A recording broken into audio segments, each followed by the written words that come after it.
I was just about to release the handbrake when I noticed someone walking toward my car. It was him. Mark was crossing the road to the parking lot, walking toward me. Behind him, a white car turned onto the road, but Mark continued to cross, his umbrella too low to allow him to notice it. His coat was black like the night, and the driver clearly couldn't see him. The car did not slow down. I got out. "Mark, behind you!" I shouted as loudly as I could over the noise of the storm. He didn't respond. The car was coming closer, but he just kept walking. "Mark, the car!" He couldn't hear it. It was almost as if he couldn't see me either. I desperately waved to him with my hands, but he kept walking. The driver saw him now and pushed hard on the brakes. "Mark!" Then, it was as if it all happened right in front of me in slow motion. Mark finally noticing my distress and starting to turn around. The driver of the white car pressing hard on the brakes, causing a squeak. The wheels sliding into a puddle. Water spraying. Mark's face frozen in shock.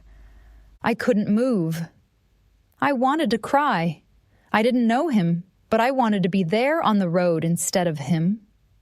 All I could do was stand still and watch in horror as the front wheels of the car hit Mark, pushing him to the ground. He fell hard, rolling on his side. The back of the car spun around, and the wheels hit him again. I ran to him, but it was too late. When I got there, his eyes were closed as he lay motionless and bleeding on the cold, wet road. In his hands, he held my bag.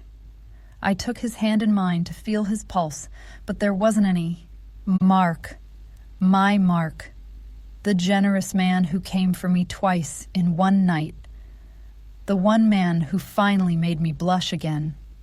My one and only chance for love. And it was my fault. He had brought my bag with him. He was coming to give it to me. If only I had stayed.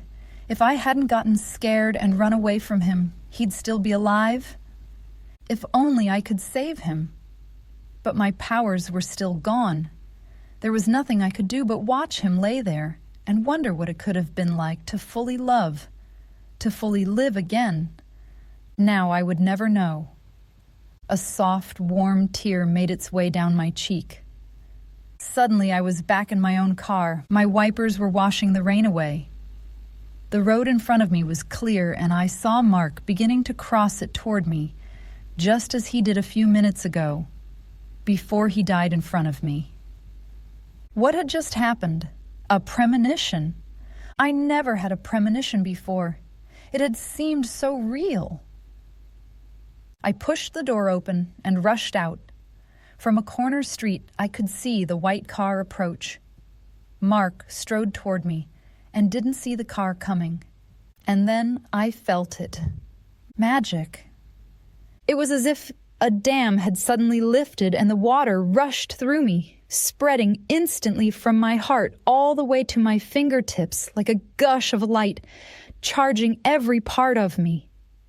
It shook all my cells like an inner earthquake, and I felt awakened. My body iron strong and my feet vibrating as I felt the ground under me all the way to the hot lava core of the earth. It was a force larger than life, forever bubbling, ready to shoot through my hands and radiate out of me with the power of 7,000 suns. Intoxicating and swirling with unstoppable motion, clearing everything out of its way in its awful greatness. And most of all, it was mine. I looked up at the sky. "Give me lightning! Give me lightning!" I couldn't let him die. His warm hands, his soft voice. "Give me lightning!"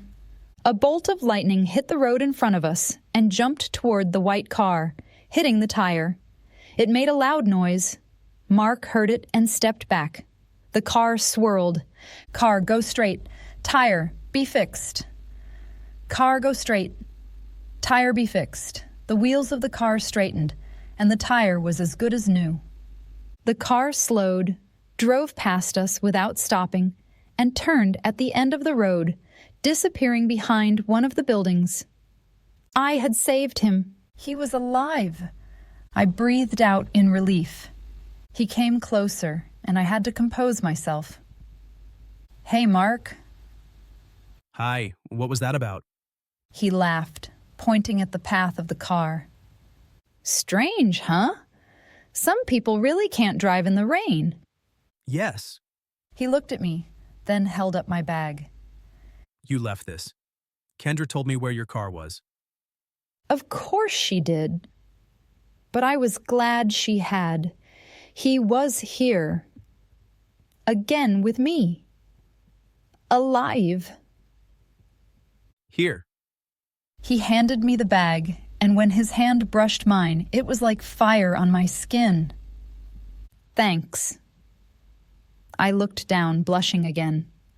Sorry about having to rush out.